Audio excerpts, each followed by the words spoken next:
Tu as béni quelqu'un? Amen. Prenez place, s'il vous plaît. Je vous salue tous au nom de Jésus. Soyez grandement bénis. Nous sommes dans nos 20 matins, dans le grand thème, le premier amour. Et depuis que nous avions débuté ces assises, j'en ai pas encore parlé. J'étais en train de partager mon expérience. Et là, je vais commencer à aborder ce thème pendant 4 ou 6 interventions. Et que Dieu soit béni pour tout ce qui nous a été déjà dit par rapport à ce thème. Aujourd'hui, le curseur est au niveau de amour, parce que Dieu nous a appelé à prêcher l'amour, la sainteté, la puissance et l'équilibre. Et aujourd'hui, pendant ces 20 matins, le curseur est au niveau de l'amour pour Dieu et l'amour pour le prochain, même l'amour pour soi-même, parce que Dieu ne t'interdit pas de t'aimer toi-même. Il te dit même, aime ton prochain comme toi-même. Dieu n'est pas contre que quelqu'un s'aime. Il ne faut pas s'adorer, il ne faut pas s'aimer beaucoup, mais il faut s'aimer quand même. Amen. Quelqu'un qui peut se taillader le front, peut te tuer facilement. Quelqu'un qui ne s'aime pas peut te haïr très facilement. Mon sous-thème aujourd'hui, c'est les assassins du premier amour.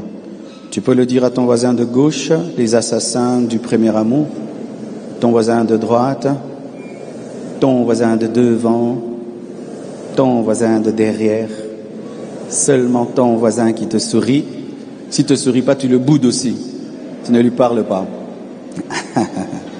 Nous sommes debout, nous allons lire notre texte de base qui a été souvent lu pendant ces 20 matins. Apocalypse 2, verset 1er jusqu'au verset 7e. Écrit à l'ange de l'église d'Éphèse. Voici ce que dit celui qui tient les 7 étoiles dans sa main droite, celui qui marche au milieu des 7 chandeliers d'or. Je connais tes œuvres, ton travail et ta persévérance.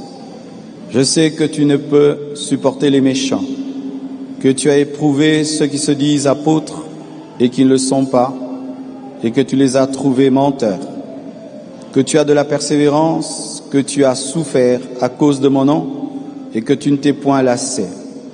Mais ce que j'ai contre toi, c'est que tu as abandonné ton premier amour. Souviens-toi donc d'où tu es tombé, répands-toi et pratique tes premières œuvres. Sinon, je viendrai à toi et j'ôterai ton chandelier de sa place, à moins que tu ne te répandes. Tu as pourtant ceci, c'est que tu hais les œuvres des Nicolaïtes, œuvres que je hais aussi. Que celui qui a des oreilles entende, c'est que l'Esprit dit aux églises. À celui qui vaincra, je donnerai à manger de l'arbre de vie qui est dans le paradis de Dieu. Prenez place, s'il vous plaît.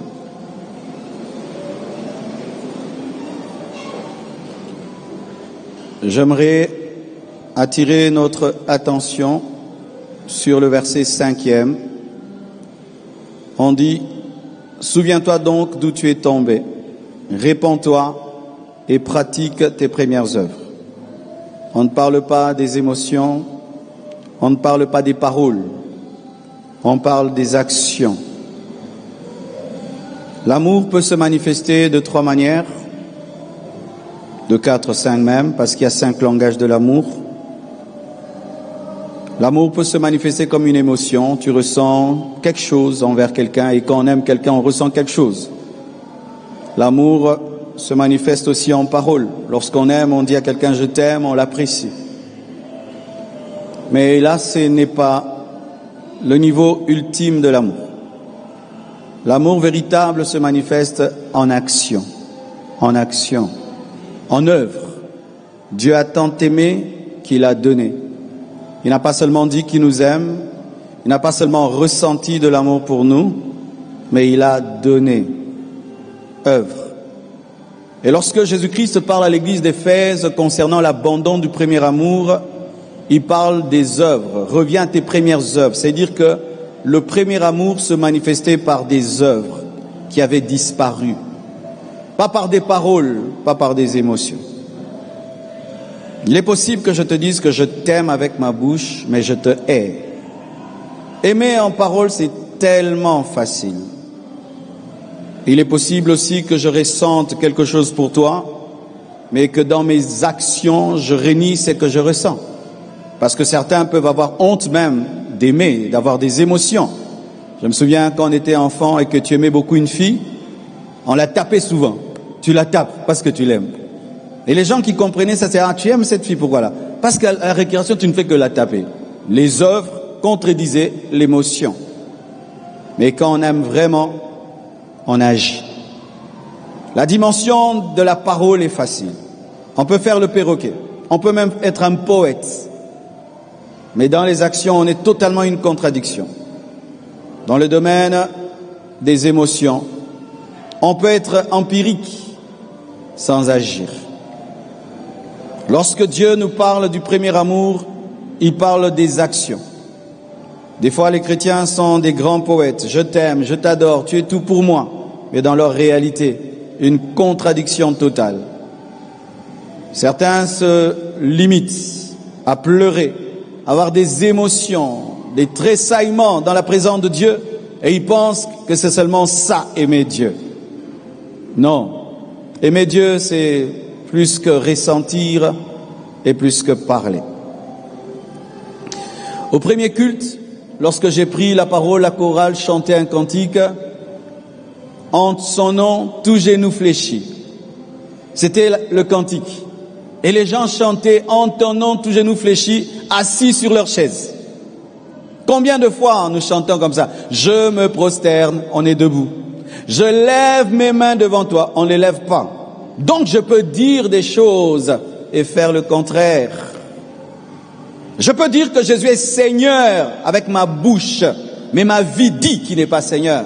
Je peux dire que Jésus-Christ est mon maître, mais ma vie ne dit pas cela. Ajoute à tes paroles, ajoute à tes émotions, tes pleurs, tes tressaillements, les œuvres qui prouvent l'amour. Et regardez encore, dans Jean 21, verset 15, jusqu'au verset 19, parlant du reniement de Pierre et sa restauration. Pierre a renié Jésus 3 fois. 3 fois. Il a renié avec sa parole, il a renié avec ses émotions, il a renié même avec ses actions. Il a même fait, il a juré, il a fait des imprécations. Pierre, quand il a renié Jésus, il a renié en émotion, en parole et en action. Et lorsque Jésus-Christ vient vers Pierre afin de restaurer son amour, il lui pose la question 3 fois. Pierre, m'aimes-tu? Pierre, m'aimes-tu? Pierre, m'aimes-tu? Et il a dit, je t'aime, je t'aime, je t'aime. Il devait dire, je t'aime en parole, je t'aime en émotion, mais je t'aime en action. Jean 21, 15 dit, après qu'ils eurent mangé, Jésus dit à Simon, Pierre, Simon, fils de Jonas, m'aimes-tu plus que ne m'aime ceci? Il lui répondit, oui Seigneur, tu sais que je t'aime. Jésus lui dit, paie mes brebis. Il n'a pas dit, continue à le dire. Il a dit, paie mes brebis. Pierre vient et il opère dans la parole, mais Jésus l'amène dans l'action. Tu m'aimes, tu ne dis pas que tu m'aimes, mais tu fais ce que je te dis, tu paies mes brebis. Paître les brebis du Seigneur, c'est un travail très difficile. Pourquoi? Dieu crée l'homme et il se répand d'avoir créé l'homme et puis te confie l'homme. Tu t'imagines ça? C'est-à-dire que j'engendre un enfant. Je dis que c'est un enfant impossible et je te dis, éduque-le à ma place. C'est ça le travail de paître les hommes, des hommes compliqués. Dieu te les donne. Il dit, tu paies mes brebis. Chaque fois que nous voulons garder notre amour pour Dieu dans la dimension des paroles, il nous dit non, tu le prouves, tu paies mes brebis, tu agis. Et 3 fois, il lui dit cela. Il lui dit pour la 3e fois, Simon, fils de Jonas, m'aimes-tu? Pierre fut attristé. C'est comme s'il doute. C'est comme si mes paroles ne suffisent pas. Mais oui, que tes paroles ne suffisent pas. Mais que oui, tes paroles ne suffisent pas. Mais que oui, tes paroles ne suffisent pas. Il fut attristé. Comment? Il doute de moi. Parce qu'il est possible de beaucoup parler. Mais quand l'épreuve arrive, de contredire ses paroles par ses actions. Écoutez maintenant ce que Jésus lui dit. Pierre fut attristé de ce qu'il avait dit pour la troisième fois, m'aimes-tu? Et lui répondit, Seigneur, tu sais toutes choses, tu sais que je t'aime. Jésus lui répondit, paie mes brebis, arrête de parler, paie mes brebis. En vérité, je te le dis, quand tu étais plus jeune, tu te saignais toi-même, tu étais autonome, tu étais indépendant. Et tu allais où tu voulais, tu te dirigeais toi-même. Mais quand tu seras vieux, quand tu mûriras, tu étendras toi-même tes mains et un autre te ceindra. Le Saint-Esprit te ceindra, ma parole te ceindra, ma volonté te ceindra et te mènera où tu ne voudras pas. Ça veut dire ceci, quand tu étais jeune, tu m'as régné, mais quand tu mûriras, tu accepteras de mourir pour moi. Et lorsque le temps pour Pierre était arrivé de mourir, et qu'on lui a présenté la croix, il a dit, je suis indigne de mourir comme Christ, mettez ma tête en bas et mes pieds en haut. Il a accepté parce qu'il avait mûri et il pouvait soumettre sa volonté à la volonté de Dieu. C'est ça, aimer Dieu. Aimer Dieu, c'est soumettre ta volonté à la volonté de Dieu. Ce n'est pas parler, ce n'est pas chanter, ce n'est pas tressaillir. C'est prendre ta volonté, tu la soumets à Dieu et tu fais tout ce que Dieu te dit, même quand ça te fait mal, quand ça te fait bien. C'est ça, aimer Dieu. Aimer Dieu, ce n'est pas dire qu'on aime Dieu. Aimer Dieu, ce n'est pas ressentir des choses. Aimer Dieu, c'est obéir. Preuve. Ce n'est pas que Dieu est contre les émotions. David pleurait. Jésus pleura. Ce n'est pas que Dieu est contre les paroles. Les psaumes sont remplis de belles paroles. Mais ce n'est pas le niveau le plus élevé. Ça, c'est le parvis et le lieu saint de l'adoration. Le lieu très saint de l'adoration, c'est l'action. Le lieu très saint de l'amour. Même, pas seulement avec Dieu, même ta femme, tes enfants, tes amis. Si tu aimes tes amis en parole, et quand ils traversent des moments difficiles, tu n'es pas là pour eux, tu es un perroquet. Si tu dis à ta femme, je t'aime, et tu la trompes, tu es un perroquet. Si tu dis à ton mari, tu es mon chef, tu désobéis, tu es un perroquet. Quand est-ce qu'on reconnaît l'amour? Les actions prouvent l'amour. Les paroles, je peux mémoriser un poème, je peux mémoriser des choses et je les débite. Je ne crois à rien, mais c'est quand j'agis qu'on sait que mes paroles sont conformes à ma vie. Jean 14, verset 15, la Bible dit, si vous m'aimez, conditionnel, parce qu'il y a un doute, ah oui, Dieu doute de notre amour, oh j'aime Dieu, on verra, j'aime Dieu, on verra, j'aime Dieu, on verra. Si vous m'aimez, gardez mes commandements. Aimer Dieu, c'est garder les commandements. C'est quoi garder les commandements? Ce n'est pas mémoriser la Bible. Il y a des gens qui ont la Bible dans la tête, en hébreu, en grec, mais qui n'aiment pas Dieu. La mémoire ne fait pas l'amour, c'est l'obéissance qui fait l'amour. Je répète, la mémoire ne fait pas l'amour, c'est l'obéissance qui est l'amour. Tu peux dire que j'aime Dieu en grec, en hébreu, tous les versets sont dans ta tête, sache que ce n'est pas l'amour. Amour, c'est aimer, obéir. Dieu dit tu fais, Dieu dit tu fais, Dieu dit tu fais. Je peux te donner un micro ici, tu vas dire des choses, mais quand tu vas au travail, tu fais le contraire. Jésus, tu es tout pour moi, mais tu voles au boulot. Il n'est pas tout pour toi. Jésus est tout pour moi, tu perds un être cher, et puis tu tombes dans la dépression. Il n'est pas tout pour toi. Ta vie doit prouver tes paroles. Ta vie doit prouver tes paroles. Tu es saint, ta vie est sainte. Ça, il est saint. Tu es tout puissant, face au combat de la vie, tu as la foi que Dieu te sortira de là. Là, tu as la foi. Parler est une chose, vivre est une autre chose. Je préfère les gens qui ne parlent pas mais qui vivent, au lieu des gens qui parlent beaucoup et qui ne font rien. Et c'est l'une des maladies du Congo. Nous chantons bien, nous parlons bien. Face à l'argent, nous sommes des païens. Face à la gloire, nous sommes des païens. Face aux problèmes, nous devenons des païens. Jean 14, verset 21. Celui qui a mes commandements et qui les garde, c'est celui qui m'aime. 2 fois. Celui qui garde mes commandements, c'est celui-là qui m'aime. Aimer Dieu, c'est pratiquer la parole. Aimer Dieu, ce n'est pas pleurer quand on prie. Aimer Dieu, ce n'est pas dire des belles paroles. Aimer Dieu, c'est garder la parole. Et garder la parole, ce n'est pas la mémoriser, c'est la mettre en pratique. Celui qui a mes commandements et qui les garde, c'est celui qui m'aime. Et celui qui m'aime sera aimé de mon Père, car l'amour répond à l'amour. Je l'aimerai et je me ferai connaître à lui. L'amour amène la révélation. Dieu ne se révèle qu'aux intimes. Dieu ne se révèle qu'aux intimes. C'est lorsque tu es intime à Dieu que Dieu se révèle à toi. Il y a des révélations que tu cherches que tu n'auras jamais. Seulement le jour que tu vas aimer Dieu, tu vas pratiquer sa parole, il se révélera à toi. Tu liras la Bible et tu comprendras. Tu prieras et il te parlera. Il y a des choses que Dieu ne peut te révéler que si tu obéis. Nous gênons, Dieu parle-moi, Dieu parle-moi. Non, si tu veux que Dieu te parle, obéis à sa parole. Obéissez à la parole et Dieu vous parlera. Il vous amènera de dimension en dimension, de profondeur en profondeur, parce qu'une dimension appelle une autre, une intimité appelle une autre. Tu n'es pas encore au niveau du lieu saint, mais tu veux le lieu très saint. Obéis d'abord à la parole et tu auras la révélation. Qui se révèle à tout le monde ici? Personne. Nous ne nous révélons qu'aux intimes. Qui dit ses secrets à tout le monde? Personne. Nous révélons nos secrets qu'aux intimes. Et les intimes de Dieu, ce ne sont pas d'abord les gens qui prient beaucoup, qui jeûnent beaucoup, ce sont les gens qui obéissent à la parole. Les intimes de Dieu, ce ne sont pas ceux qui ont des genoux noirs, ce sont les gens qui obéissent à la parole. Les intimes de Dieu, ce ne sont pas ceux qui jeûnent 40 jours, ce sont ceux qui obéissent à la parole. Les intimes de Dieu, ce ne sont pas les gens qui ont de belles phrases quand ils adorent, ce sont ceux qui obéissent à la parole. Alléluia. Regardez ce qui nous arrive au Congo. Lorsqu'un Congolais te glorifie, tu y crois? Oh, toi, tu es le grand pasteur, le meilleur pasteur. Est-ce que tu y crois? Parce qu'il peut se retourner puis il t'insulte. Vrai ou faux? Ce qui fait que nos paroles, on n'y croit pas. Toi aussi, quand tu adores Dieu, n'y crois pas. Il n'y croit pas. Oh mon Dieu, tu es tout pour moi. Sans toi, je ne peux vivre. Si tu tardes, je volerai. Oh,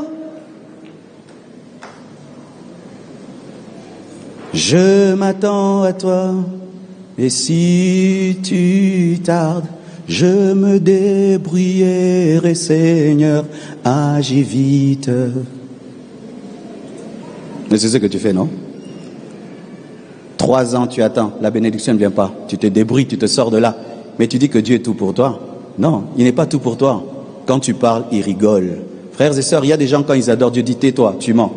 Ce n'est pas bien, tu ne crois pas, c'est pas vrai. C'est pas vrai, regarde hier, tu as fait ça. Hier, toi, samedi, tu étais dans une boîte de nuit, n'est-ce pas? Hein? Samedi, tu étais dans une boîte de nuit. Tu es venu ici. Et puis tu vas dire, tu es tout pour moi. Est-ce qu'il est tout pour toi? Non. Tu es parmi les gens que j'aime. J'aime un peu l'alcool, un peu le ngwasuma. Toi aussi, tu es parmi, mais tu n'es pas tout. Mais c'est ça la vérité. Tes paroles sont fausses. Parce que ta vie, c'est ça, ta vraie vie. Pas tes paroles. La Bible dit, reviens à tes œuvres, pas à tes paroles. Parce que tu peux faire le perroquet. Tu peux maîtriser la Bible dans ta tête, mais tu es un païen. Tu peux chanter des cantiques extraordinaires, tu es un païen. Tu peux danser à l'église, tu es un païen. Tu peux pleurer, tu es un païen. Mais quand tu obéis, tu manifestes la vie de Dieu. Même dans le mariage, une femme te dit, tu es mon chef, tu dis, donne-moi de l'eau, refuse. Tu vas croire en ses paroles? Un homme te dit, je te chérirai. Et il te tape. Tu vas croire en ces paroles? Vaut mieux un homme qui ne dit rien, qui n'est pas romantique, mais qui ne tape pas, qu'un homme qui parle, et puis qui tape. Vrai ou faux? D'ailleurs, quand il parle là, c'est comme si tu insultes. Vrai ou faux? Et c'est ça. Il y a des gens, vous devez arrêter d'adorer. Quand on dit adorant, toi répands-toi, parce que ton adoration est une insulte. C'est une insulte. Tu ne veux pas abandonner le péché. Saint, Saint, Saint, Éternel Dieu tout, Naekobo, Nakindumba et Latio, l'univers est rempli de ta gloire. Oh Jésus, Jésus. Tika biloko wanandeko, tika mobali abatu, tika mwasi abatu, tika mobali abatu, tika mwasi abatu.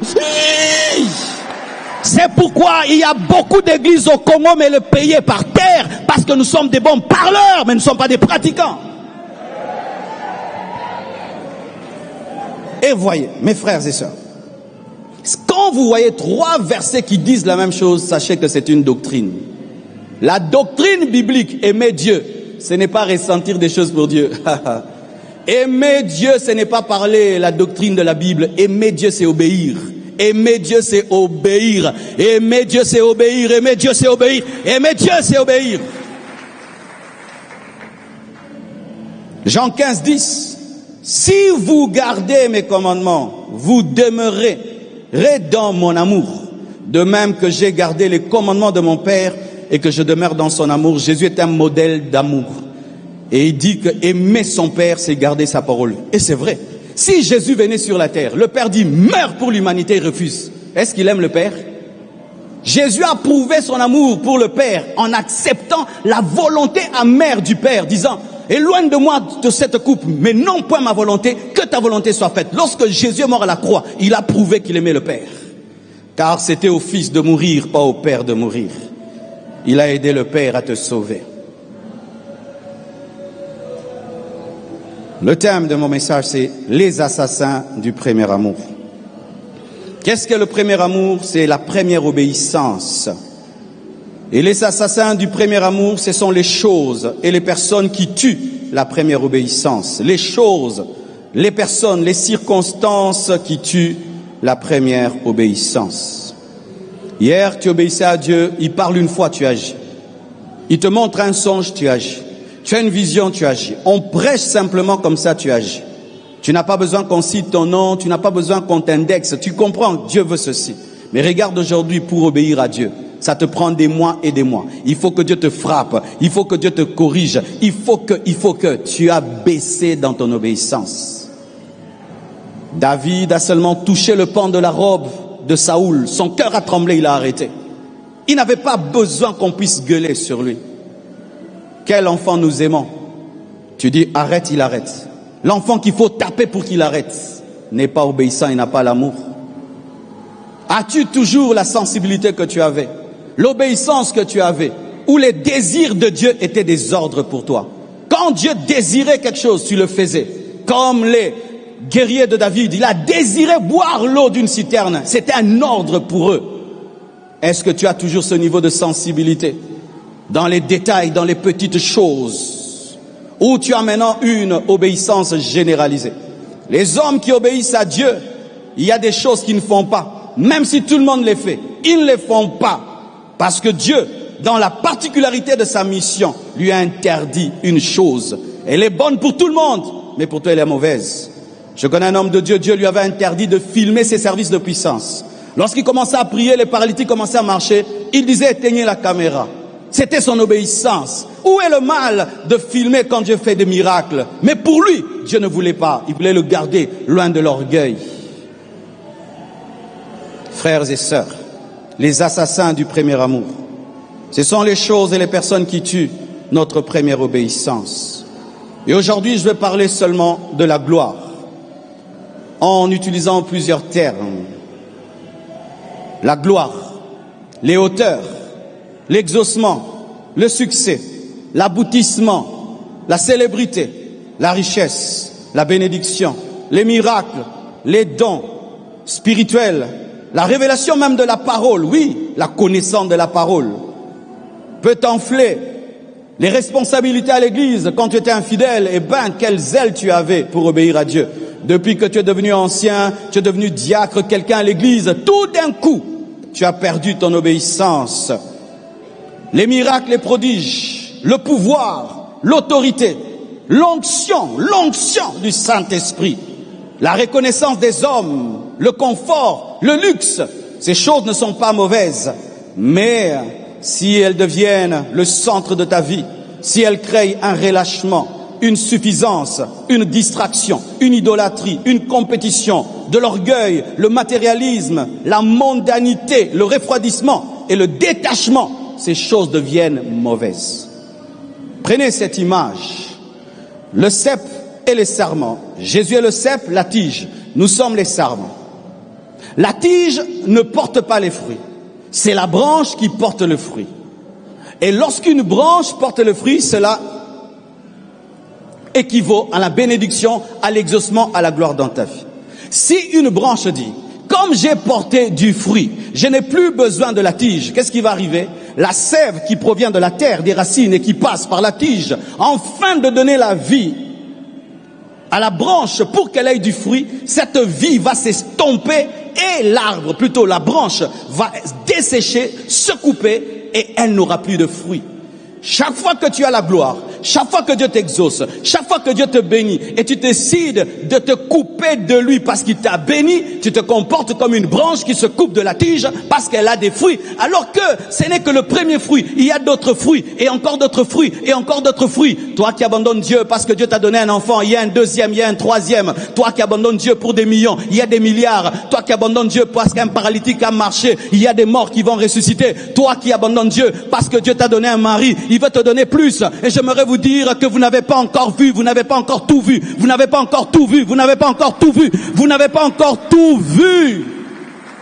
Tu abandonnes Dieu parce qu'il ouvre en deux la mer rouge, mais tu n'as pas encore vu le Sinaï trembler. Tu abandonnes Dieu parce que le Sinaï tremble. Tu n'as pas encore vu la terre promise. Tu abandonnes Dieu pour la terre promise. Tu n'as pas encore vu la nouvelle Jérusalem céleste. Des fois même, lorsque nous abandonnons Dieu et que nous disons bénédiction, c'est quoi ces choses-là? Tu as un salaire de 5 000 $.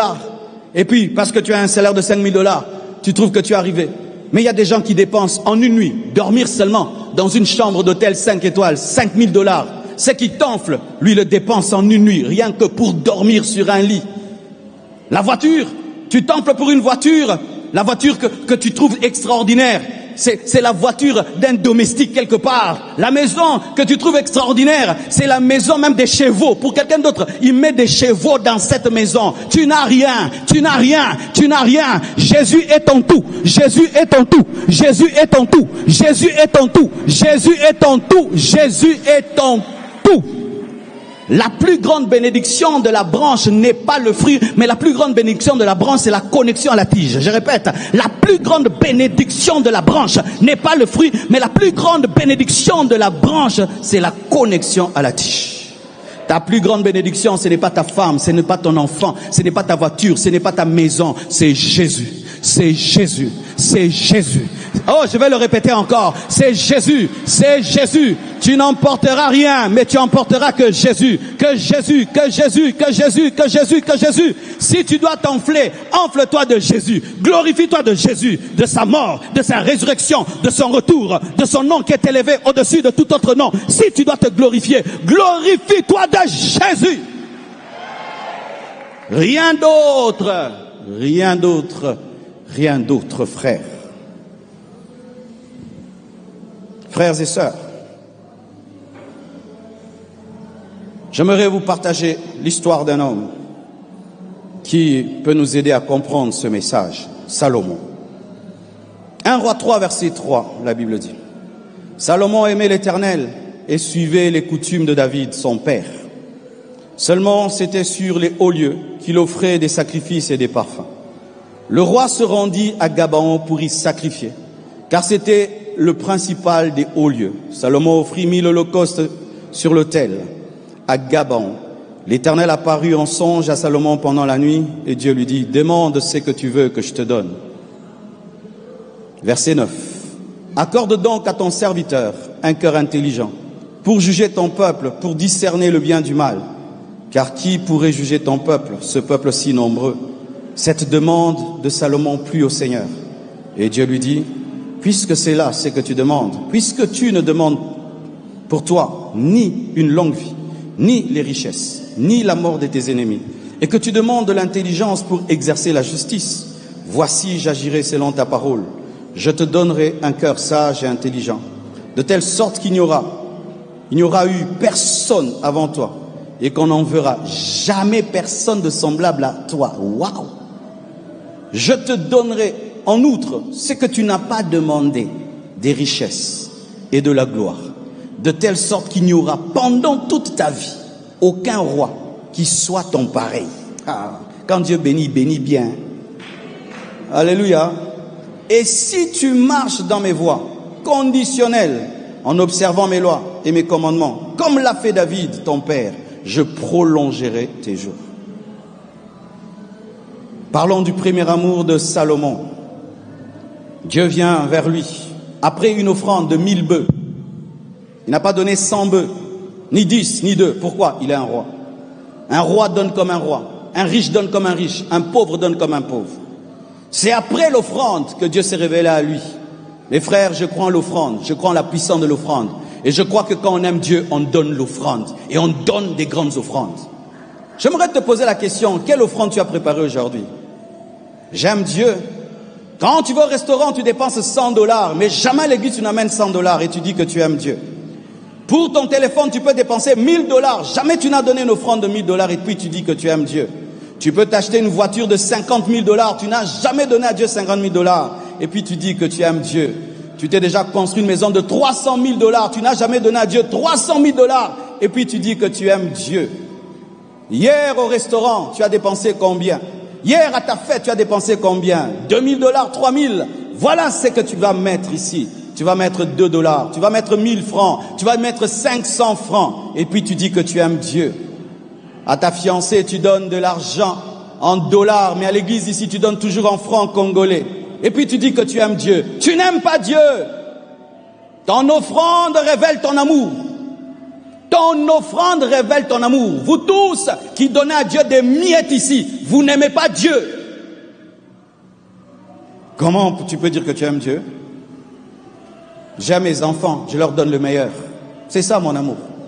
Ils peuvent dire, papa ne m'a jamais dit qu'il m'aime. Mais quand ils regardent leur vie, ils disent, papa m'aime. Nous, on parle trop. Mais qu'est-ce qu'on laisse là? Nous sommes en train de construire le temple. Tu es en train de construire ta maison. Qu'est-ce que tu fais pour le temple de Dieu? Tu aimes Dieu? Regarde comment tu es bien habillé. Et qu'est-ce que tu vas donner dans le panier? Tu touches les dollars, mais jamais les dollars ne viennent à l'église. Toi, tu n'amènes que les francs congolais. Mais tu veux que Dieu te bénisse en dollars. Aimez-vous Dieu?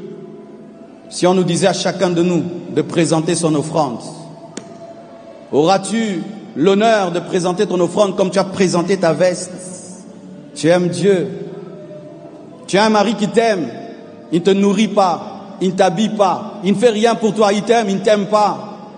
Quelqu'un dit qu'il t'aime, mais il ne fait rien, il ne t'aime pas. Lorsqu'on aime, on fait. Lorsqu'on aime, on fait. Lorsqu'on aime Dieu, on donne. Dieu nous a aimés, il a donné. L'amour donne. Un amour qui parle, c'est un faux amour. L'amour donne. L'amour donne, mes frères. Il a donné 1000 bœufs. Quand il donne 1000 bœufs, Dieu lui apparaît parce qu'il aime l'offrande. Il lui est apparu parce qu'il a donné l'offrande, mes frères. Souvent, lorsqu'on est dans des églises, entre guillemets, qui prêchent la sainteté, on dit il ne faut pas parler d'offrande. Non, l'offrande fait partie de la parole de Dieu. Jésus est une offrande. Jésus est une offrande qui a prouvé l'amour de Dieu. Montre-moi ce que tu fais pour Dieu. Je vais te dire comment tu aimes Dieu. Trop de théories, trop de paroles, peu d'action. C'est pourquoi nous ne sommes pas bénis. Alors, il fait une offrande. Et Dieu lui apparaît. Et Dieu lui dit, demande ce que tu veux. Waouh! On te donne un chèque en blanc et c'est un milliardaire des milliardaires, frère. Si moi on me donne ça, je veux dire, je vais pas ajouter les zéros, ajoute zéro. J'ajoute. Il dit, je ne demande pas beaucoup. Donne-moi seulement l'intelligence et la sagesse pour diriger ton peuple. Ton peuple est nombreux. On ne peut le diriger sans sagesse. Il ne demande rien pour lui. Même la sagesse qu'il demande, il la demande pas pour lui. Il ne demande pas d'être l'homme le plus sage du monde, ni l'homme le plus intelligent du monde. Il demande tout pour Dieu et son peuple. Quel amour, acclamons le Seigneur. Quel amour. Je ne veux pas être le plus intelligent. Je ne veux pas être le plus sage. Je ne veux pas être le plus riche. Donne-moi seulement la sagesse de diriger ton peuple. La Bible dit, cette prière a plu à Dieu parce que c'est un signe d'amour pour Dieu et pour l'homme. Et Dieu lui dit, je te donne la sagesse et l'intelligence, mais j'ajoute. Souvent nous pensons que Dieu, dans le domaine de l'exaucement de la prière de Salomon, il n'a exagéré que dans la richesse et la gloire. Non, il a même exagéré dans la sagesse. Il n'avait demandé que la sagesse pour diriger le peuple. Mais Dieu lui dit que personne ne sera sage comme toi. Ça, Dieu a ajouté. Quand tu touches le cœur de Dieu, tu vas entrer dans le débordement. Quand tu touches le cœur de Dieu, tu vas entrer dans le débordement. Quand tu aimes Dieu, Dieu te donnera le meilleur de lui-même. Il lui donne l'intelligence et la sagesse comme jamais personne n'aura. Et puis, il lui donne la richesse et la gloire. Et il dit, pendant ton vivant, il n'y aura aucun homme qui sera riche comme toi. Après toi, il y en aura, mais pas pendant que tu vivras. Mais regardez, Il reçoit la richesse, il reçoit la gloire, à cause de son premier amour. Mais qu'est-ce qu'il en fait? Une femme, une deuxième, une troisième, 50, 100, 200, 300.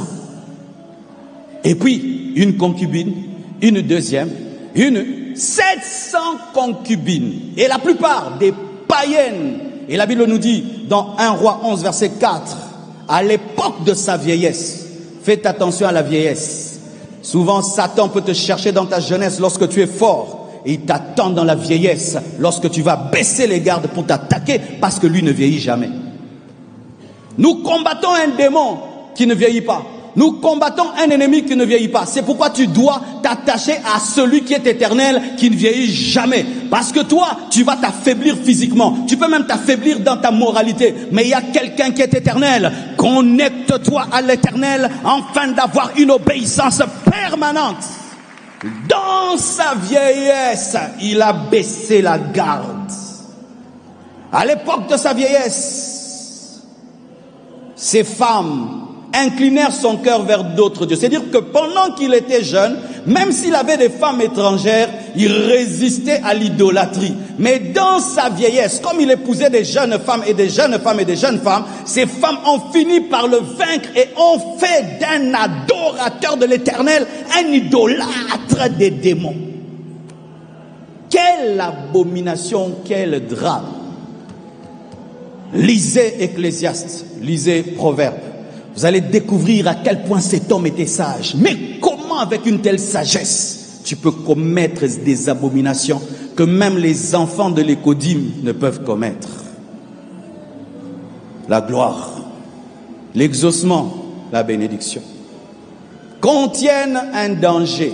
Le danger de baisser la garde et de croire que tu es arrivé. C'est comme si on fait un marathon de 800 mètres et toi tu arrives à 100 mètres, tu dis ok, j'ai gagné. Tu vas être le dernier. N'arrivez jamais. La destination finale, c'est le ciel. La destination finale, c'est le ciel. La destination finale n'est pas le mariage. La destination finale, ce n'est pas l'argent. La destination finale, ce n'est pas l'honneur, la célébrité, le pouvoir, le trône, l'onction, les miracles, les prodiges. La destination finale, c'est mourir en Christ, ressusciter en Christ, être enlevé. Tant que cela n'est pas arrivé, garde ta garde haute, reste en alerte, demeure en alerte, même si Dieu t'a donné des enfants, même si Dieu t'a béni, même si Dieu t'a élevé, ce n'est pas ça la fin de la course. La fin de la course, c'est que Dieu puisse dire, bon et fidèle serviteur, entre dans la joie de ton maître. Tant qu'il n'a pas dit ça, la course continue. C'est quand on voit des frères, des sœurs, maintenant il a un travail, il n'a plus le temps de servir Dieu. Il a maintenant une bénédiction, il devient orgueilleux. Il entre dans l'église en vous regardant de haut. Pourquoi? Parce qu'il vient de Paris. Paris c'est quoi? Paris c'est quoi? Paris c'est un pays comme tous les autres. Mais quand tu reviens de Bruxelles, tu regardes les autres comme si tu venais du ciel. Menteur à toi. Nous tous nous y allons maintenant et on a découvert des choses. Le mot pauvreté est en français parce qu'il y a des pauvres français. S'il n'y avait pas de pauvres français, il n'y aurait pas le mot pauvre en français. Mais quand tu vas en Europe, tout est accompli. Tu ne pries plus, tu ne crains plus Dieu. Quand Dieu te donne quelque chose, ça devient tout pour toi. Salomon. Regardez ce que Salomon a fait. Il a commencé. À l'époque de la vieillesse de Salomon, ces femmes inclinèrent son cœur vers d'autres dieux. Plusieurs, et son cœur ne fut point tout entier à l'Éternel, tout entier. Ça veut dire qu'une partie de son cœur était à l'Éternel, mais une autre n'était pas. Mais Dieu qui ne consomme que la totalité ne peut consommer la partialité. Je répète, Dieu qui consomme la totalité ne peut consommer la partialité. Dieu, tu ne peux pas lui donner une pomme à moitié pourrie, il la mange. Quand elle est seulement à moitié pourrie, il ne mange pas. C'est lorsque nous atteignons un niveau où il y a Dieu en toi, mais il y a aussi le monde en toi. Ou dimanche, tu peux venir au culte, mais samedi, tu es dans une boîte de nuit. Ou tu peux être un bon musicien, mais tu es aussi impudique. Ou tu peux prêcher la parole, mais tu es aussi adultère. Ou tu peux parler de Jésus-Christ, mais tu es aussi un fornicateur. Les deux dans une même personne. C'est pourquoi les païens sont étonnés de te voir aussi zélé pour Dieu, mais aussi zélé dans le mal. Quand il faut prier, tu pries. Quand il faut voler, tu voles. Quand il faut jeûner, tu jeûnes. Quand il faut insulter, tu insultes. Tu es champion partout, toute catégorie. Son cœur n'était plus tout entier à Dieu. Lorsqu'il adorait l'Éternel, waouh! Et quand il adorait les idoles, waouh! Quand il adorait l'Éternel, extraordinaire. Quand il adore Baal, Astarté, extraordinaire. Une confusion, un mélange. Pourquoi Dieu l'a béni? Pourquoi Dieu l'a exaucé? Pourquoi il pense qu'il est arrivé alors que ce n'est que le début? Salomon fit ce qui est mal aux yeux de l'Éternel. Et il ne suivit point pleinement, donc partiellement. Dieu n'aime pas la partialité. L'Éternel, comme David son père, dans le domaine de l'amour, Dieu compare nos amours. Alors Salomon bâtit sur la montagne qui est en face de Jérusalem. Il a défié Dieu. Un haut lieu pour Kémoth, l'abomination de Moab, et pour Moloch, l'abomination des fils d'Ammon. Moloch, vous savez, c'était un démon qui demandait le sang des enfants. Moloch, quand on l'adorait, on prenait des bébés, on les brûlait pour l'adorer. Salomon a fait un autel pour qu'on brûle des bébés afin d'adorer un démon. Est-ce que vous pouvez imaginer le degré d'apostasie d'un tel homme? Si un tel homme aussi spirituel peut connaître une telle déchéance, frère, ça peut t'arriver. C'est pourquoi reste prudent. Dis à ton voisin, reste prudent, reste prudent. La course continue, reste prudent. Et qu'est-ce qui est arrivé? Il fit ainsi pour ces femmes étrangères qui offraient des parfums et des sacrifices pour plaire aux hommes, à leur Dieu. L'Éternel fut irrité contre Salomon parce qu'il avait détourné son cœur de l'Éternel, le Dieu d'Israël, qui lui était apparu 2 fois. Malgré que Dieu se révèle à lui 2 fois, il se retrouve dans l'idolâtrie, dans des abominations, dans un culte démoniaque satanique malgré la révélation. Frère, dire que j'ai vu, j'ai entendu des anges, j'ai vu Jésus, ça ne suffit pas. Obéis à la parole, obéis à la parole. Nous n'avons que faire de tes révélations et de tes visions et de tes apparitions si tu ne pratiques pas la Bible. Il lui avait à cet égard défendu d'aller auprès d'autres dieux. Et qu'est-ce que Dieu a fait après? Il a déchiré son royaume. Il a dit, pendant ta vie, je ne le fais pas, mais pas pour toi. Je le fais pour ton père. Imagine qu'on te traite bien, pas pour toi, mais pour quelqu'un qui est mort parce qu'il est plus spirituel que toi qui es vivant. Il consommait les miettes de David alors qu'il était vivant, alors qu'il fallait qu'on fasse les choses pour lui, mais il est tellement indigne que Dieu le fait pour David. Pendant sa vie, Dieu le garde. Quand il meurt, il prend les tribus, il les donne à un serviteur et à lui, il lui laisse que Judas. Lorsque tu n'aimes plus Dieu de la même manière et que tu quittes ta première obéissance, voici ce qui arrive. Ton chandelier sera déplacé, ta bénédiction sera ôtée. Et lui, c'était le déchirement du royaume. Frère, sœur, quand Dieu te bénit, il ne s'en va pas. Il reste là pour voir comment tu te comportes. Quand Dieu te bénit, il ne s'en va pas. Lorsque tu vas dans la maison d'un féticheur et qu'il te donne quelque chose, tu t'en vas et il n'est pas avec toi. Mais différemment, le Seigneur, quand il te bénit, il est avec toi. Lorsqu'il a béni Abraham, il était là. Et quand il a commencé à remarquer qu'Abraham commençait à aimer son enfant plus que lui, il a éprouvé. Il dit, tu me donnes celui que tu aimes beaucoup. N'aimez jamais rien plus que Dieu.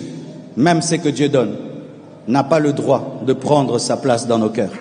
Même si cela est venu de Dieu, ça ne peut pas prendre sa place parce que Dieu est jaloux. Dieu est jaloux.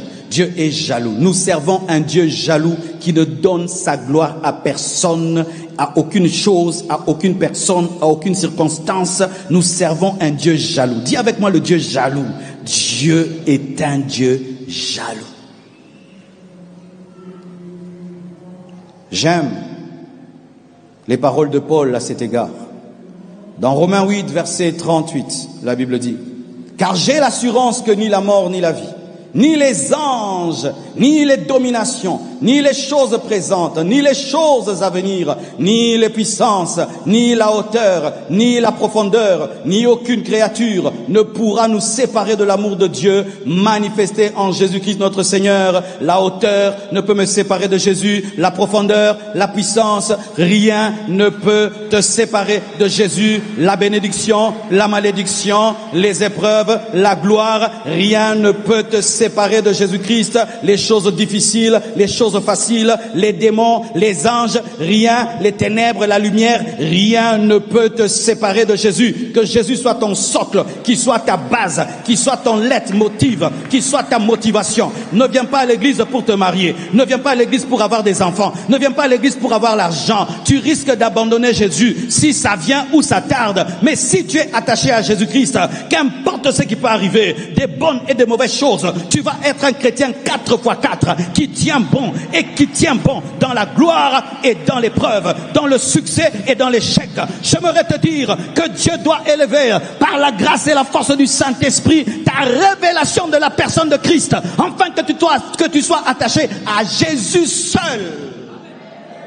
Église Compassion, voici mon message. Jésus-Christ de Nazareth, le chemin, la vérité et la vie. Mon message, ce n'est pas la voiture. Mon message, ce n'est pas la maison. Mon message, ce n'est pas le mariage. Mon message, ce n'est pas la sanctification. Mon message, ce n'est pas l'amour. Mon message, ce n'est pas le miracle. Mon message, c'est Jésus qui te donne l'amour, la puissance, la sainteté, les miracles, les prodiges. Jésus-Christ de Nazareth. Donne-moi un amen. Et Dieu m'a dit de le dire. Vous voyez, avec cette période-là, quand avant que je puisse me marier, les sœurs commençaient à venir à l'église pour que je les épouse. Quand j'épousais Blanche, elles ont abandonné Dieu. Elles ont insulté son parti. Il en est de même en cette période. Ne tombez pas dans ces pièges-là. Venez pour Jésus. Venez pour Jésus. Venez pour Jésus. Venez pour Jésus. Venez pour Jésus. Venez pour Jésus. Venez pour Jésus. Ma sœur, continue à regarder Daddy comme Daddy. Ne regarde pas Daddy comme Dodi. Regarde Daddy comme Daddy, pas comme Dodi, pas comme Dodi, que je demeure Daddy. Tu me regardes comme Daddy, tu me regardes comme Daddy. Daddy reste Daddy. Si Daddy devient Dodi, tu vas abandonner le Seigneur. Donne-moi la main. J'ai clôturé l'endroit. Ne tombons pas dans la distraction. L'église n'est pas un centre de mariage. Chakarebo Shia. Nous sommes un centre de réveil, un centre de réveil, un centre de réveil. Frères et sœurs, que rien ne te sépare de l'amour de Dieu. Et si tu ne veux pas être séparé, ne cherche que Jésus. Ne cherche que Jésus. Ne cherche que Jésus. Ne cherche que Jésus. Il y a quelque chose qui ne rate jamais dans les choses de Dieu. Jésus. Ah! Il y a quelque chose qui ne part jamais dans les choses de Dieu. Jésus. Il y a quelque chose, même si tu as, c'est comme si tu n'as pas. Jésus. Tu peux te fatiguer de ta maison, te fatiguer de ta voiture, mais Jésus-Christ a multiples facettes. Il se révèle comme un homme. Il se révèle comme un lion. Il se révèle comme un aigle. Il se révèle comme, alléluia, un serviteur qui souffre. Comment les apôtres pouvaient-ils tenir autant dans les épreuves et dans les miracles? Jésus. On prend des vêtements, met sur ton corps. Les gens vont avec, les gens guérissent. Tu peux dire, je deviens Dieu. Pourquoi ils ne devenaient pas des dieux? Jésus. On les jette en prison, ils chantent. Pourquoi ils n'abandonnaient pas? Jésus. C'est lui la pierre angulaire. C'est lui le rocher des âges. C'est lui la fondation de la vie chrétienne. J'aimerais te dire, prends ta vie chrétienne, place-la sur Jésus. Pas sur la bénédiction, pas sur la gloire, pas sur le voyage, pas sur les enfants, pas sur ta femme, pas sur ton mari, pas sur ton ministère, pas sur les prophéties, mais sur Jésus.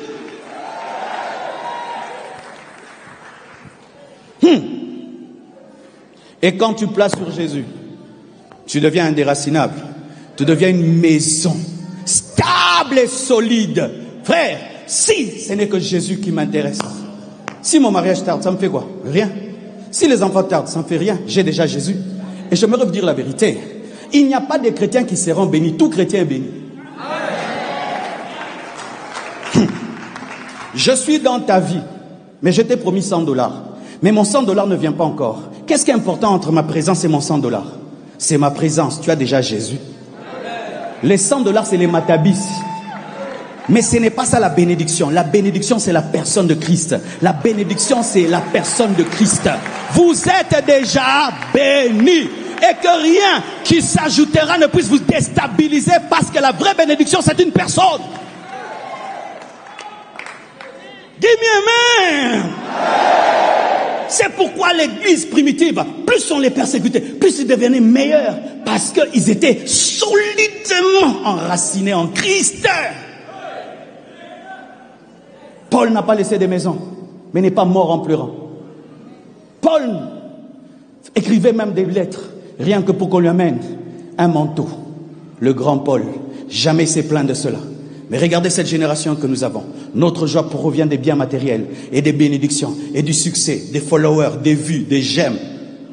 Non, c'est faible. Quand la vraie vie viendra vers toi, tu vas abandonner. Que ce soit la gloire ou la persécution, tu abandonneras. Je vous assure, mes frères et sœurs, il y a une mauvaise manière de vivre la vie chrétienne où déjà on peut savoir que dans 10 ans tu vas abandonner parce que tu aimes des choses plus que Dieu.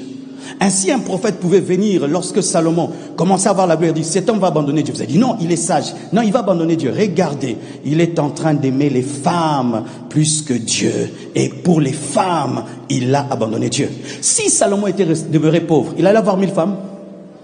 Qui lui a donné, qu'est-ce qui lui a donné la capacité d'avoir 1000 femmes? C'est l'argent que Dieu lui a donné. Yozozo bandumba nambonga nzambe. Na bien na lingala pour comprendre bien. Yombonga nzambe zozo ngoba bandumba. En français, toi tu prends des prostituées avec l'argent de Dieu. Dieu te donne un bon salaire, c'est avec ce salaire-là que tu prends des prostituées. Quelle malédiction, quelle abomination. Dieu te donne une voiture, c'est avec cette voiture que tu vas pécher. Dieu te donne la force, avec cette force tu tues les gens. Dieu te donne le pouvoir, avec ce pouvoir tu maltraites les gens. S'il ne lui avait pas donné la richesse, il n'aurait même pas pris 4 femmes. Car gérer seulement une femme, c'est compliqué.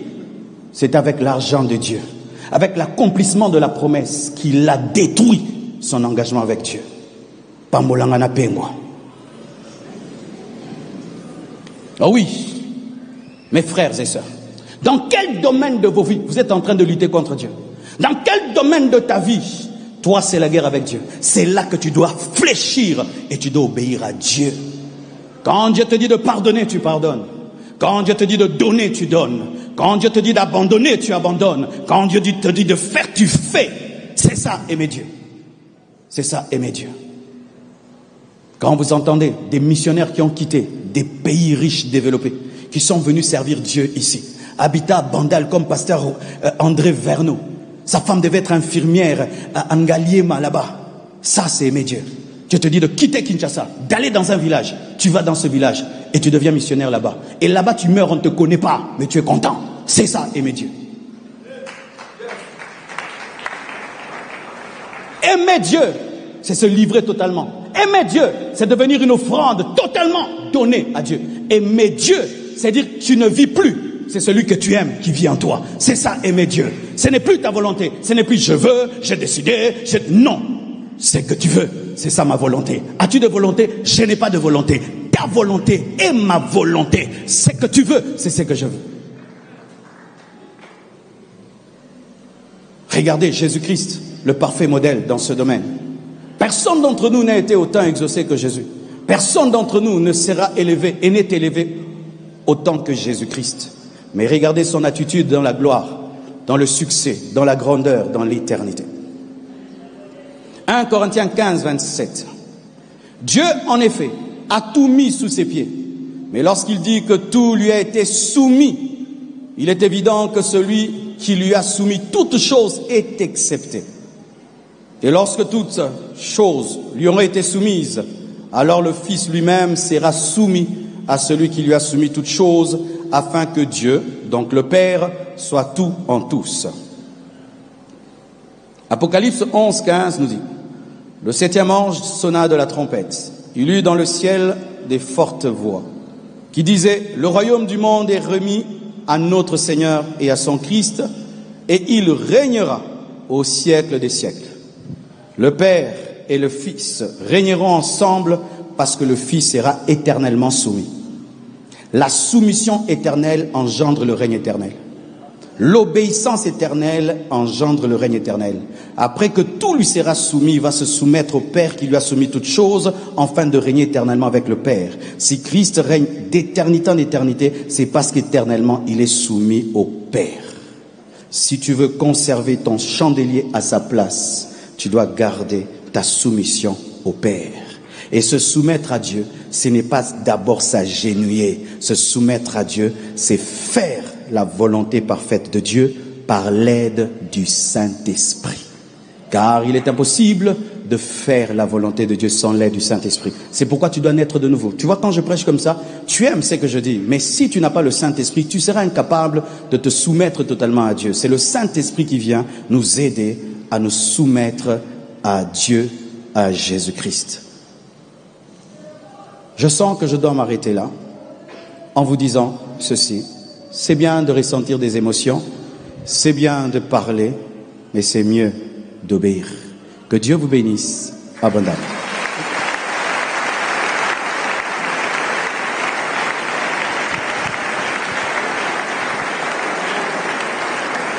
Je t'aime, mon âme te dit qu'elle t'aime. C'est toi que mon cœur aime. Mon Emmanuel,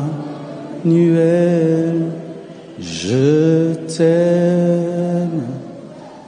Mon âme te dit qu'elle t'aime. C'est toi que mon cœur aime.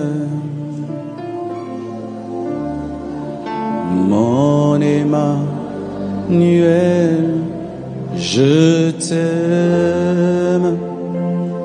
Mon âme te dit qu'elle t'aime. C'est toi que mon cœur aime. Oh, nalinga kayoe, nalinga kayoe, nalinga kayoe.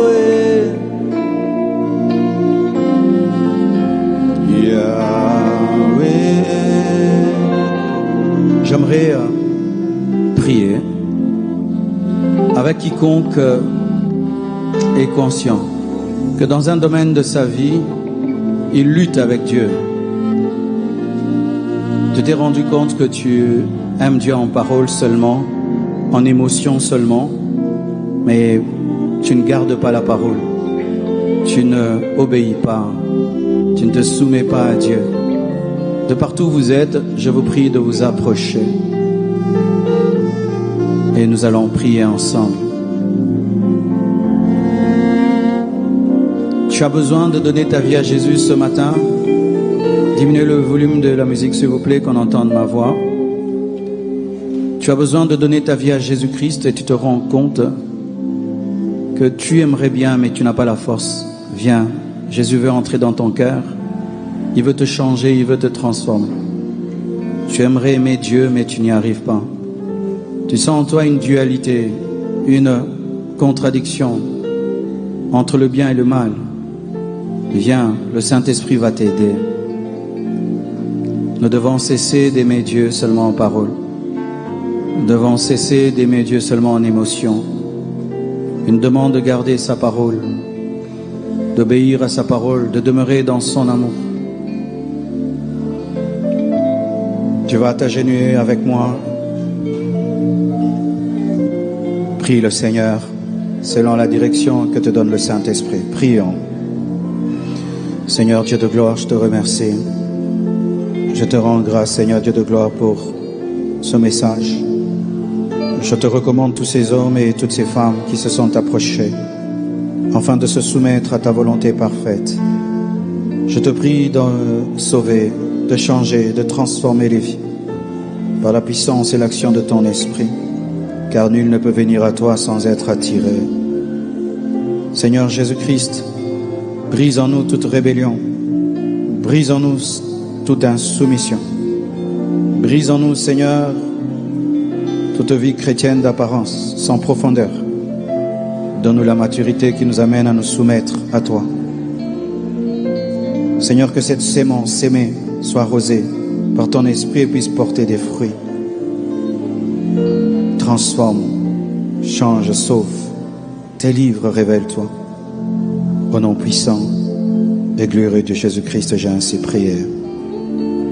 Amen. Que Dieu vous bénisse abondamment.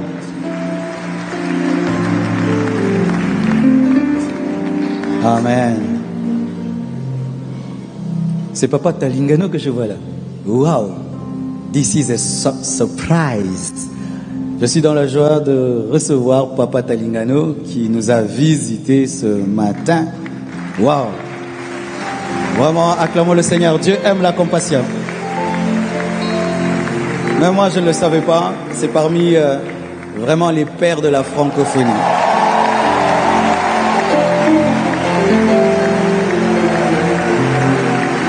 Amen. Nous avons dans la francophonie des pères comme Papa Karambiri, des pères comme Papa Talingano, des hommes qui sont restés constants, passionnés de Dieu comme s'ils venaient de se convertir. Papa Talingano, c'est comme s'il est tout le temps ivre du Saint-Esprit. Une fois, j'étais avec lui dans l'ascenseur. Il chantait, il m'oubliait même, il était en extase. J'ai mangé avec lui chez pasteur Yves Castano. Ah, c'était maintenant un séminaire en pleine soirée. Et si aujourd'hui, sans que je le sache, Dieu l'a conduit ici, c'est vraiment pour nous dire de demeurer dans notre premier amour. Qu'est-ce que cet homme n'a pas vu? Des rois, des présidents, il a prêché même au maréchal Mobutu. C'est lui qui a fait accepter à Mobutu Jésus-Christ avant sa mort. Il a vu tout ça, mais il est passionné. Gloire à Dieu. Merci.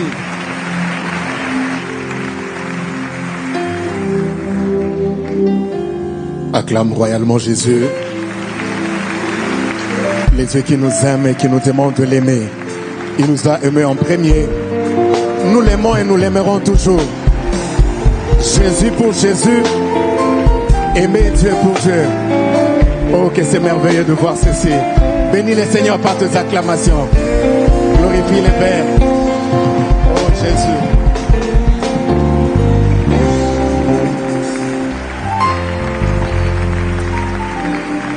Gloire à Dieu. Dans cette joie, nous voulons offrir au Seigneur.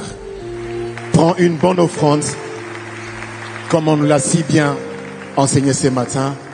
Aimer Dieu, c'est donner aussi. Et il y a plus de joie lorsqu'on donne que lorsqu'on reçoit. Prends une bonne offrande alors que la chorale nous accompagne. Pendant ce moment, nous aurons 2 services. Dans le premier, nous apportons nos offrandes extraordinaires, nos contributions à la construction. Nous reviendrons en second lieu pour bénir ces merveilleux messages et apporter nos dîmes. Si la chorale est prête, avançons s'il vous plaît, offrons le Seigneur. Et pour vous qui nous suivez en direct, il y a un panneau qui va